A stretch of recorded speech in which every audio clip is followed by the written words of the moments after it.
నిన్నటి మహా అగ్రనేతలైనటువంటి మల్లోజుల వేణుగోపాల్ ఆచన్న ఇవాళ విప్లవ ద్రోహులు.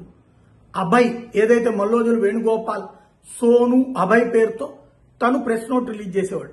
ఇప్పుడు అదే అభయ్ పేరుతో మావోయిస్ట్ కేంద్ర కమిటీ పేరుతో ఓ ప్రకటన రిలీజ్ చేశారు. ఇందులో 2020 సంవత్సరం తర్వాతన మల్లోజుల వేణుగోపాల్ ఓ పనికి మాలినటువంటి ఆర్గ్యుమెంట్ ని రిలీజ్ చేశారు అంటూ అభయ్ పేరుతో రిలీజ్ అయినటువంటి ఆ లేఖలో ప్రధానమైన ఆరోపణ చేశారు. మల్లోజుల ఆసన్న ఇద్దరు విప్లవ ద్రోహులుగా మారారని ఆరోపించారు. కేంద్ర కమిటీతో చర్చించలేదు, వాళ్ళు చర్చించకుండానే లొంగిపోయారు అన్న విమర్శ చేసుకొచ్చారు. దాంతోపాటుగా మావోయిస్టు పార్టీకి తాత్కాలిక నష్టం మాత్రమే జరిగింది, దీనివల్ల శాశ్వత నష్టమేం కాదంటూ చెప్పుకొచ్చారు.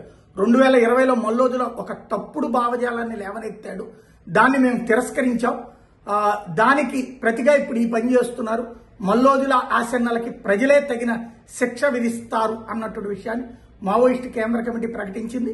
తద్వారా ఏదైతే లొంగుబాట్ల మీదన తాము వ్యతిరేకిస్తున్నట్టు ప్రకటించింది. ఇక్కడ విశేషం వల్ల ఏంటంటే ఒకప్పుడు ఈ ప్రకటనలు ఇచ్చే స్థాయిలో ఉన్న వాళ్ళు ఇద్దరు ఇప్పుడు బయటకు వచ్చారు, వాళ్ళ మీద ఇదే తరహా ప్రకటనలు ఇస్తున్నారు. ఇంకోటి ప్రజలు శిక్షిస్తారట, ప్రజలు శిక్షించాల్సి ఉంటే ఆయుధాలు కొట్టుకుని తమకు ఏ డెవలప్మెంట్ జరగనివ్వకుండా చూస్తున్నారు, మిగతా వాళ్ళని కదా శిక్షించాల్సింది, ప్రజల పేరుతో వీళ్లే శిక్షిస్తుంటారు. ఇప్పుడు మళ్ళీ వాళ్ళని ఏదో ఒకటి చేస్తామని బెదిరిస్తున్నారన్నమాట.